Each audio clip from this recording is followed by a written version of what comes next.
추수감사 주일입니다.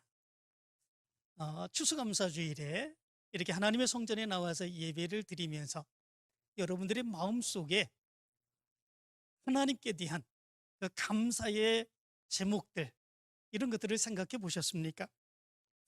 여러분들에게는 감사의 제목, 감사의 조건들이 얼마나 있으십니까? 우리의 삶에서 보면 하나하나 헤아릴 때에 감사의 조건들이 헤아릴 수 없이 많은 그런 모습들이 있을 줄 믿습니다. 어려움 가운데 있는 사람들도 그럼에도 불구하고 감사의 조건은 있죠. 인터넷에 들어가서 예화를 찾아보는 가운데 이런 재미난 이야기가 있었습니다. 머리가 벗겨진 대머리도 감사할 조건이 무려 6가지나 된다. 이런 내용이었습니다. 머리가 벗겨진 대머리도 저도 감사할 조건이 많은 겁니다. 감사할 조건이 무려 6가지나 된다. 첫 번째는 대머리는 여성에게는 거의 없는 현상이라고 그럽니다. 그렇기 때문에 모든 여성이 감사해야 된다, 이렇게 되어 있습니다. 두 번째는 하나님의 사랑을 받는 자가 대머리가 된다, 그렇게 얘기를 합니다. 왜냐하면 하나님이 그 사람을 날마다 그 머리를 쓰다듬어 주기 때문에 그렇다는 겁니다. 세 번째는 대머리인 사람은 얻어먹고 사는 사람들이 없다는 거죠. 대머리인 사람이 가서 구걸하고 이런 사람들이 거의 없다는 겁니다. 그렇기 때문에 그 모습으로 감사할 수 있어야 된다라고 하는 거죠. 네 번째는 비교적 사역을 감당하는 그런 사람들이 대머리가 많다는 거죠. 성경 말씀 가운데도 보면 엘리사 선지자도 대머리였습니다. 하나님의 귀한 사역을 감당하는 그런 사람들이 대머리가 되는 그런 모습들이 있다는 거죠. 그래서 하나님의 사역을 감당하는 그 모습 가운데 기뻐해야 된다라고 하는 거죠. 다섯 번째는 비누, 샴푸, 물을 상당히 절감할 수 있다, 그렇게 얘기를 했습니다. 그리고 마지막 6번째는 하나님을 편하게 해드릴 수 있다, 그래서 감사하다 얘기를 했습니다. 무엇 때문에 그랬습니까? 하나님께서는 날마다 우리의 머리카락까지도 세시기 때문에 하나님의 품을 덜어주는 그런 모습들이 있다는 거죠.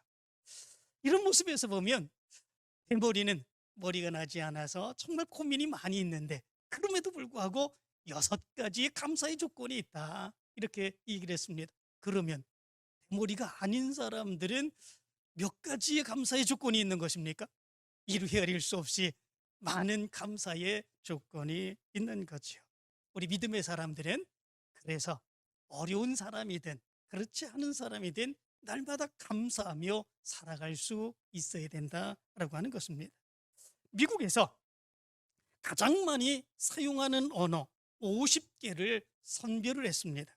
그 중에서 가장 많이 사용하는 언어가 어떤 언어인지 아십니까?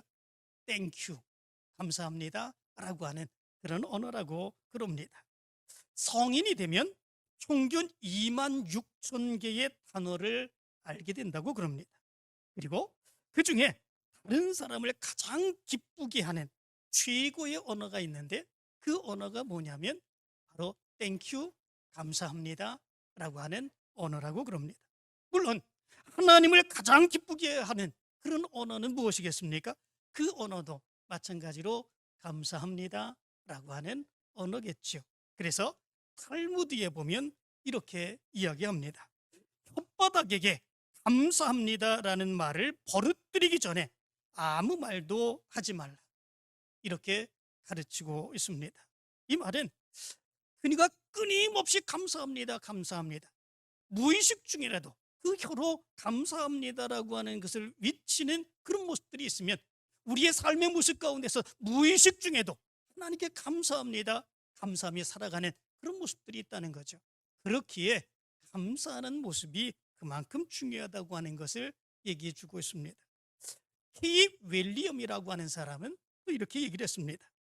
하나님이 나의 인생을 인도하시기에 나는 어떤 상황에도 감사할 수 있습니다. 상황이 좋고 나쁨 때문이 아니라 모든 환경을 하나님께서 다스리심을 믿기 때문입니다. 이렇게 이야기했습니다. 하나님은 우리의 모든 상황, 형편, 사정 다 아시며 인도해 주시고 계십니다. 그렇기에 어떤 상황과 형편 가운데서도 우리는 하나님께 감사합니다, 감사하며 살아갈 수 있는 그 모습이 있어야 된다라고 하는 거죠. 오늘 말씀 가운데도 보면 우리 믿음의 사람들, 하나님을 섬기는 사람들이 가장 먼저 해야 되는 것, 그것이 바로 감사하는 삶임을 얘기해 주고 있습니다. 오늘 시편 136편의 말씀 가운데 보면 1절부터 3절까지 하나님께 감사하라, 이런 말씀을 명령하고 있습니다. 4절부터 9절까지의 말씀을 보면 기이한 일을 행하신 하나님, 즉 이 세상을 만드시고 운행하시는 그 하나님께 감사하라 라고 하는 말씀을 전해주고 있습니다. 10절부터 22절까지 말씀해 보면 하나님께서는 이스라엘 백성들을 해방시켜 주시고 가나안 땅으로 인도해 주셨습니다. 바로 그 하나님께 감사하라 얘기해 주고 있습니다. 23절부터 25절까지의 말씀을 보면 자비로우신 하나님께 감사하라 말씀하고 있고, 26절 마지막 절에는 하늘의 하나님께 감사하라 이렇게 마무리하고 있는 것을 보게 됩니다. 1절부터 26절까지 그 말씀 가운데 감사하라 라고 하는 단어가 무려 26번이나 기록되어 있습니다. 그러므로 우리 믿음의 사람들은 우리의 삶의 모든 것에서 하나님께 감사하며 살아갈 수 있어야 된다라고 하는 사실을 얘기해 주고 있는 것을 보게 됩니다. 그 중에 1절 말씀을 보면 이렇게 말합니다. 여호와께 감사하라, 그는 선하시며 그 인자하심이 영원함이니라, 이렇게 말씀해 주고 있습니다. 그 하나님의 성품을 믿고 믿음으로 감사하며 살아야 된다고 말씀해 주고 있지요. 특별히 한글 성경에 보면은 여호와께 감사하라 이렇게 말씀하고 있지 않습니까? 하나님이 먼저 앞에 나오고 있습니다. 그런데 히브리어 원문에 보면 이렇게 되어 있습니다. 호두 라이흐와 이렇게 기록되어 있습니다. 호두라고 하는 단어는 감사하라 라고 하는 단어입니다. 라이흐와 라고 하는 단어는 여호와께 라고 하는 단어입니다. 다시 말하면 감사하라 여호와께 라고 하는 말을 여기서 전해주고 있는 것을 보게 됩니다. 감사하라 라고 하는 것이 앞에 기록되어 있습니다. 이 말은 감사에는, 하나님께 감사하는 그 모습에는 어떤 이유나 조건을 따지기에 앞서서 먼저 할 수 있어야 되는 것, 그것이 우리의 감사가 되어야 된다고 하는 것을 얘기해 주고 있습니다. 기본적으로 감사는 조건이 될 수 없다라고 하는 거죠. 만약에 우리의 감사의 모습이 어떤 조건에 의해서 행해지는 그런 모습들이 있다면 우리는 영원히 감사하지 못할 수도 있다라고 하는 것입니다. 무엇 때문에 그렇습니까? 우리의 만족은 끊임이 없기 때문에 그렇습니다. 힘들고 어려우면 감사할 수 없습니다. 내가 원하던 것이 이루어지지 않으면 감사할 수 없습니다. 내가 힘들고 어렵고 고통스러운 가운데 빠지게 되면 감사할 수 없습니다. 오히려 그런 상황 가운데 원망과 불평의 모습이 나올 수 있게 되지요. 뿐만 아니라 우리의 삶에서 좋은 것, 잘 되는 것, 그리고 형통한 것, 그런 것들이 나타난다고 할지라도 그럼에도 불구하고 더 좋은 것을 바라기에 우리는 감사할 수 없는 그런 모습들이 된다라고 하는 거죠. 많은 것을 가져도 더 갖고 싶고, 많은 것을 누려도 더 많이 누리고 싶은 것, 그것이 우리의 욕심이기 때문에 그렇습니다. 그래서 조건을 먼저 따지다 보면 감사할 수 없다라고 하는 것입니다. 그래서 감사라고 하는 것은 조건을 따지지 아니하고 가장 우선적으로 먼저 해야 되는 것, 이것이 감사라고 하는 것을 여기서 얘기해 주고 있는 것을 보게 됩니다. 그렇다면 누구에게 감사하라는 것입니까? 당연하죠. 우리를 만드신, 그리고 우리를 지키시고 인도해 주시는 하나님께 감사해야 된다라고 하는 거죠. 1절부터 3절까지의 말씀을 보면 1절에 이렇게 말합니다. 여호와께 감사하라. 2절의 말씀 가운데 보면 신들 중에 뛰어난 하나님께 감사하라. 3절의 말씀 가운데 보면 주들 중에 뛰어난 주께 감사하라. 이렇게 말씀해 주고 있습니다. 여기에 보면 여호와 하나님의 이름을 말씀해 주고 있습니다. 이 여호와라고 하는 하나님의 이름은 우리에게, 하나님의 백성들에게 언약을 맺으시고 신실하게 그 언약을 지키시며 신실한 그 모습으로, 다정한 그 모습으로 하나님의 백성들과 함께 하시는 하나님의 이름을 나타낼 때에, 그럴 때 성경에서 여호와라고 하는 이름을 사용합니다.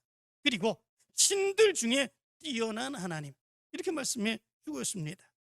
이 말씀은 이방신들보다도 더 뛰어난 하나님, 이것을 이야기해 주고 있는 것이 아닙니다. 어떤 사람들은 바로 이 말들을 가르쳐서 성경에서도 이방신들을 인정하고 있지 않느냐, 이렇게 얘기하는 경우들도 있습니다. 그러나 성경에서는 이방신들을 인정하는 것이 아닙니다. 이방의 모든 그런 신은 사람이 만든 신입니다. 사람의 생각 가운데서 나온 신입니다. 그렇기 때문에 이방의 모든 신들은 신이 아니라 우상이라고 성경은 이야기해 주고 있는 것을 보게 됩니다. 신들 중에 뛰어난 하나님, 이 표현은 우리의 모든 경배를 받으시고 높임을 받으셔야 되는 그 하나님이 우리의 하나님이심을 여기서 표현해 주고 있는 것을 보게 됩니다. 그리고 주들 중에 뛰어난 주께, 이렇게 말합니다. 이 말은 하나님만이 우리를 통치해 주시고 인도해 주시는 하나님이십니다 라고 하는 것을 고백하고 있는 것을 보게 됩니다. 다시 말하면 하나님은 우리와 언약을 맺으시고 그 언약을 신실하게 이행하시며, 하나님은 천지를 창조하신 그 능력으로 우리를 지키시고 인도하여 주시고 우리의 경배를 받으시는 그 하나님이시다. 그러므로 그 하나님께 우리는 먼저 감사할 수 있어야 된다. 오늘 성경은 그것을 말씀해 주고 있는 것을 보게 됩니다. 그렇다면 하나님께 우리의 삶의 모습에 우리가 좋은 일도 없는데, 그리고 우리에게 나타나는 그런 일들이 잘 되지도 않았는데, 그런데도 불구하고 그 하나님께 먼저 감사해야 되는 그 이유는 무엇일까? 먼저는 오늘 성경 말씀을 보면 두 가지로 얘기해 주고 있습니다. 하나님은 우리를 인도하시고 축복하시는 데 있어서 선하시기 때문이다, 이렇게 말씀해 주고 있습니다. 그는 선하시며, 이렇게 말씀해 주고 있습니다. 이 선하다고 하는 말은 도부라고 하는 단어입니다. 이 도부라고 하는 단어는 하나님이 이 세상을 창조하고 나신 뒤에, 그리고 창조하신 그 모든 것들을 바라보시며 보시기에 좋았더라, 이렇게 말씀하고 계신데, 보시기에 좋았더라 라고 하는 단어가 바로 토부라고 하는 그런 단어입니다. 그 토부라고 하는 단어의 의미는 좋은, 선한, 기쁜, 이익이라고 하는 의미를 가지고 있습니다. 하나님은 우리를 선하심으로 인도해 주시는 분이십니다. 지금 때로는 우리의 삶의 모습을 볼 때에 때로는 어려움도 있습니다. 곤란도 있습니다. 내 마음대로 되지 않는 경우들도 있습니다. 고통도 있습니다. 내가 살아가는 모습 가운데서 나는 선하게 열심으로 살아갔는데 억울하게 당하는 그런 일들도 있습니다. 그럴 때에 왜 우리에게 이렇게 어려움을 당하게 하시는가? 왜 이렇게 우리에게 힘든 일을 당하게 하시는가? 원망과 불평도 할 수도 있습니다.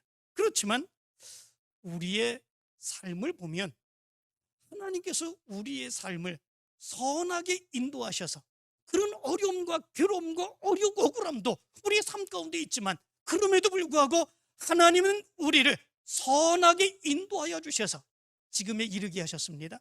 앞으로도 하나님께서 더 좋은 선한 모습으로 우리를 인도하여 주셔서 하나님께 더 큰 영광 돌리며 살아가게 인도하여 주실 것입니다.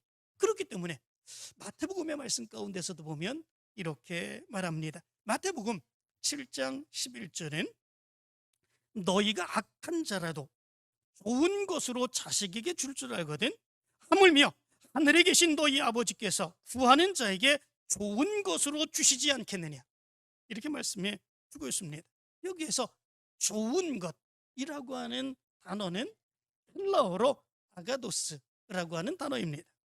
이 말은 탁월한, 우수한, 좋은, 선한, 훌륭한, 이익되는 이런 의미를 가지고 있습니다. 이 아가도스라고 하는 말, 히브리어로 보면 어떤 단어이겠습니까? 바로 이 단어가 토부라고 하는 단어입니다. 다시 말하면 우리의 당장의 앞에는 우리가 달라고만 하고 하나님께서 하나님께 원하는 것을 하나님께 구하는 그런 모습들이 있지만 우리는 한 치 앞도 내다보지 못하고 지금 당장 필요한 것만 간구하는 그런 모습들이 있습니다.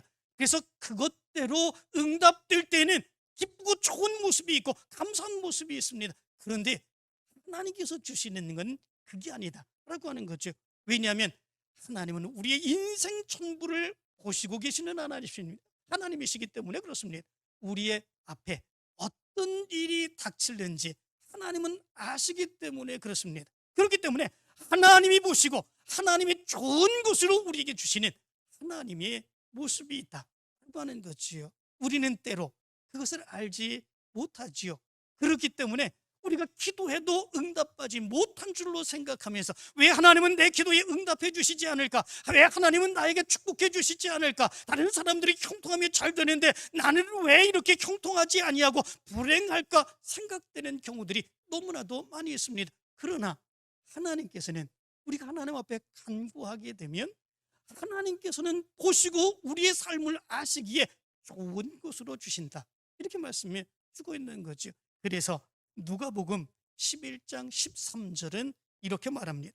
너희가 악할지라도 좋은 것을 자식에게 줄 알거든 하물며 너희 하늘아버지께서 구하는 자에게 성령을 주시지 않겠느냐 이렇게 말씀해 주고 있습니다. 하나님께서 좋은 것을 주신다고 마태복음에는 말씀하고 있는데 누가복음에서는 그 좋은 것을 뭐라고 얘기하십니까? 성령을 주시지 않겠느냐 이렇게 이야기를 합니다.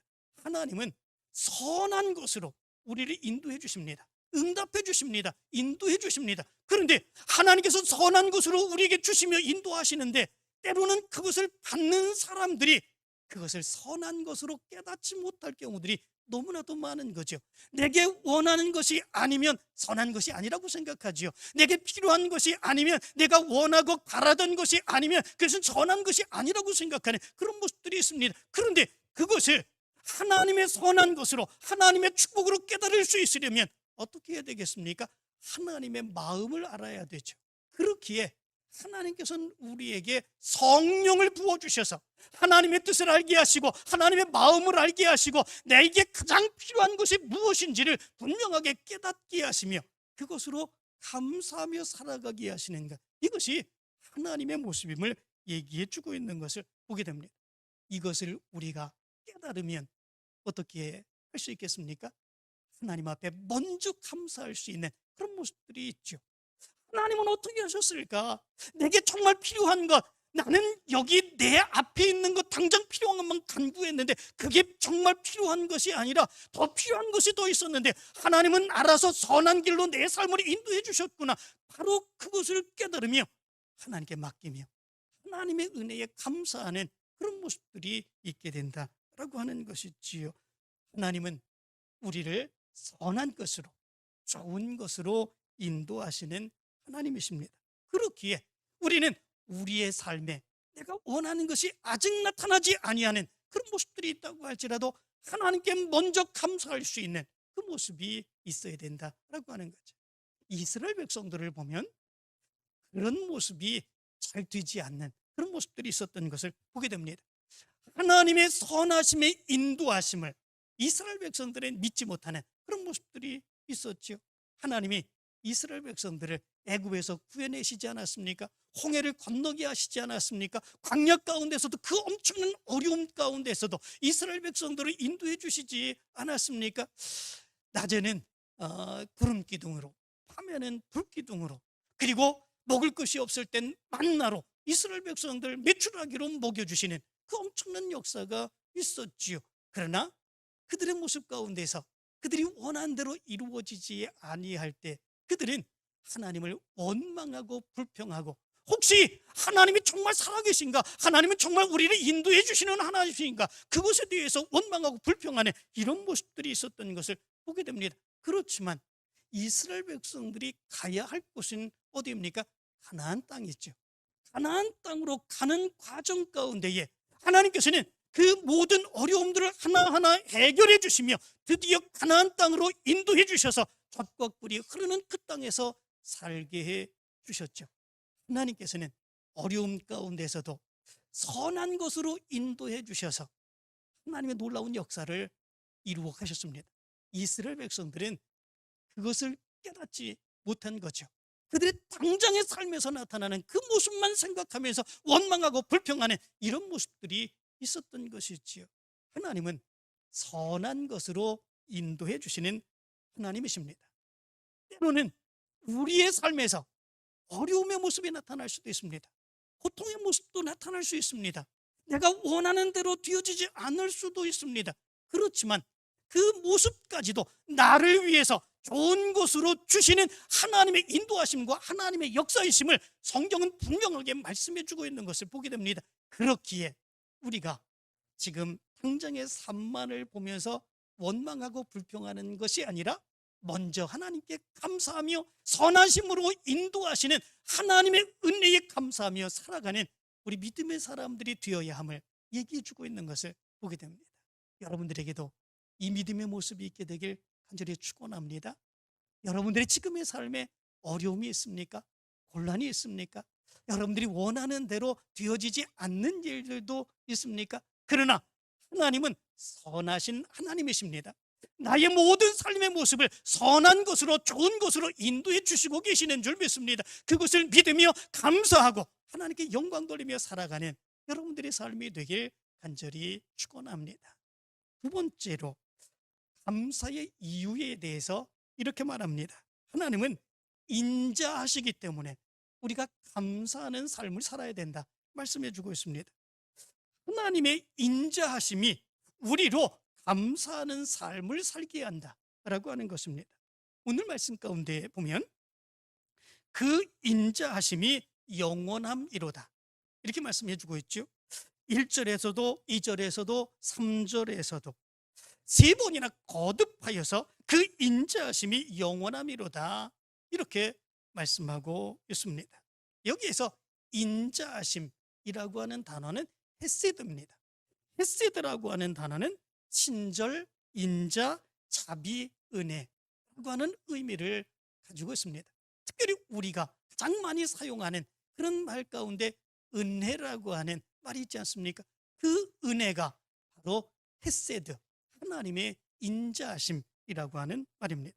하나님은 인자하신 하나님이십니다. 하나님은 은혜의 하나님이십니다. 그리고 하나님의 인자하신 그 은혜는 그냥 주시는 것입니다. 우리가 어떤 받을 만한 조건이 있기 때문에 하나님께서 우리에게 은혜와 자비를 베풀어 주시는 것이 아닙니다. 그냥 주시는 것입니다. 하나님은 인자하신 하나님이시기 때문에 그렇습니다. 만약에 하나님이 우리에게 어떤 받을 만한 조건이 있어서 그 조건대로 우리에게 무엇인가를 주시는 것이라면 우리는 하나님이 주시는 것은 전혀 받지 못할 수도 있습니다. 왜냐하면 우리는 하나님을 믿는다고 하면서도 하나님의 말씀대로 산다고 하면서도 이 세상에 나가서 살아갈 때에 늘 하나님으로부터 하나님의 말씀으로부터 벗어나 죄악된 삶을 살아가는 경우들이 너무나도 많이 있기 때문에 그렇습니다. 우리의 죄악된 삶의 모습 때문에 때로는 하나님의 인자하심을 조건으로 주신다면 받을 수 없는 이런 모습들이 우리의 삶의 모습 가운데 있습니다. 그러나 하나님의 인자하심은 그 조건대로 행하지 아니하시는 그런 모습들이 있습니다. 그냥 부어주시는 은혜입니다. 죄악된 모습이 있음에도 불구하고 우리가 때로는 하나님의 말씀으로부터 멀어진 삶을 살아가는 모습이 있음에도 불구하고 하나님의 인자하심은 하나님의 은혜는 그냥 부어주시며 하나님께는 나오기를 원하시는 하나님의 마음이 있다라고 하는 거죠. 어느 정도의 그 은혜와 어느 정도의 인자하심인가, 그것은 당신의 아들을 이 세상에 보내시며 십자가에 피 흘려 죽기까지 하시며 우리를 하나님의 자녀로 삼아주시기를 원하시는 하나님의 은혜입니다. 말로 다 할 수 없는, 조건을 따지지 아니하시는 하나님의 은혜, 인자하심이 여기에 있는 것을 보게 됩니다. 하나님은 이렇게 우리에게 인자하심으로 조건을 따지지 아니하고 은혜를 베풀어 주시는데 우리는 조건을 따지며 하나님께 감사할 것, 하나님께 감사하지 아니할 것, 이렇게 감사할 수 있는 그런 모습들이 있어서야 되겠습니까? 그러하지 아니하고 먼저 하나님 앞에 감사할 수 있는 모습이 바로 우리의 모습 가운데 나타나야 된다라고 하는 것입니다. 오늘 말씀 가운데 보면 그런데 그 인자하심이 영원함이로다 말씀해 주고 있습니다. 세 번에 걸쳐서 매 구절마다 반복되고 있습니다. 왜 그렇게 하겠습니까? 한 번만 이야기해도 되는 거 아니겠습니까? 하나님은 인자하나 하나님이시다. 한 번만 이야기해도 되는 거 아니겠습니까? 그런데 그 인자하심이 영원함이로다. 그 인자하심이 영원함이로다. 그 인자하심이 영원함이로다. 계속해서 매절마다 그 말씀을 하고 있습니다. 무엇 때문에 그렇습니까? 그 말씀을 읽는, 그 말씀을 받아들인 하나님의 백성들의 기억 속에 그 말씀이 영원히 각인되게 하기 위해서 그렇습니다. 그 말씀이 각인되고 그들이 살아가는 삶 가운데서 무의식적으로라도 인자하신 하나님을 믿고 의지하며 믿음으로 살아가게 하기 위해서 이렇게 거듭 영원히 인자하신 하나님을 찬양하고 있는 것을 보게 됩니다. 하나님의 인자하심은 한 번 인자하시고 은혜를 베풀어 주시고 끝나는 것이 아니라 영원히 그 인자하심과 그 은혜의 베풀어 주심이 끊임이 없이 우리에게 임하게 하여 주신다고 하는 사실을 이야기해 주고 있는 것을 보게 됩니다. 그러므로 우리는 날마다 하나님의 인자하심 그 은혜를 기억하며 감사함으로 조건 가운데 감사하는 것이 아니라 조건이 아닌 그 모습으로 하나님께 감사하며 살아갈 수 있는 우리의 모습이 될 수 있어야 된다라고 하는 것입니다. 일반적으로 조건에서 감사를 찾는 사람들은 무엇 때문에 만약에 라고 하는 것에서 감사를 찾는다고 그럽니다. 건강하기 때문에, 사업이 잘 되기 때문에, 시험에 합격했기 때문에 감사합니다. 이렇게 얘기한다는 거죠. 그리고 만약에 병을 고쳐주신다면, 만약에 축복해 주신다면, 만약에 합격하게 해주신다면, 만약에 성공하게 해주신다면, 만약에 내 기도를 들어주신다면 그래야 감사하는 그 감사의 모습이 일반적인 사람들에게 있어서 나타나는 감사의 모습이라고 얘기합니다. 그런데 우리 믿음의 사람들의 감사의 모습은 무엇 때문에 만약에 라고 하는 것에서 감사가 나오는 것이 아니라 그럼에도 불구하고 감사하는 그 모습이 있어야 된다라고 얘기를 합니다. 실패했음에도 불구하고, 병들었음에도 불구하고, 아직 기도에 응답이 없음에도 불구하고 하나님이 나의 하나님이시기 때문에 감사합니다. 나의 하나님, 선하신 하나님, 그 하나님이 나에게 선하심으로 인도하여 주시기 때문에 감사합니다. 선한 것, 좋은 것을 주실 것이기 때문에 감사합니다. 하나님의 은혜를 받을 만한 조건이 없다고 할지라도 무조건 부어주시는 인자하신 하나님, 그 하나님 때문에 내가 감사합니다. 우리 믿음의 사람들의 감사의 모습이 이런 감사가 나타날 수 있어야 된다라고 하는 것입니다. 우리가 하나님께 감사를 드리는 것은 어떤 것을 이루어 주셔서, 그래서 그것과 이것을 비교해서 내가 더 많은 것을 얻었기에, 그래서 감사하는 조건적인 또는 비교적인 감사가 아닙니다. 조건을 따져서 감사하는 것이 아닙니다. 그냥 감사하는 겁니다. 하나님이 나의 하나님이 되어 주셨고 그 하나님이 나를 선한 길로 인도하여 주심을 믿으며 그 하나님이 조건적이 아닌 무조건적인 은혜를 베풀어 주셔서 나를 인도해 주시는 그 역사를 믿으며 우리 믿음의 사람들은 감사하며 살아갈 수 있어야 된다라고 하는 것입니다. 사랑하는 성도 여러분, 이제 여러분들의 삶에 감사가 어떤 감사인지를 생각해 보시길 바랍니다. 감사가 우선이 되는 삶을 살아가시기를 바랍니다. 선하신 하나님, 인자하신 그 하나님, 그 하나님이 나의 하나님이 되셨고 그리고 나를 인도해 주심을 믿으며 날마다 감사함 속에 여러분들의 삶에서 하나님이 베풀어 주신 더 놀라운 은혜를 체험하며 살아가게 되길 간절히 축원합니다.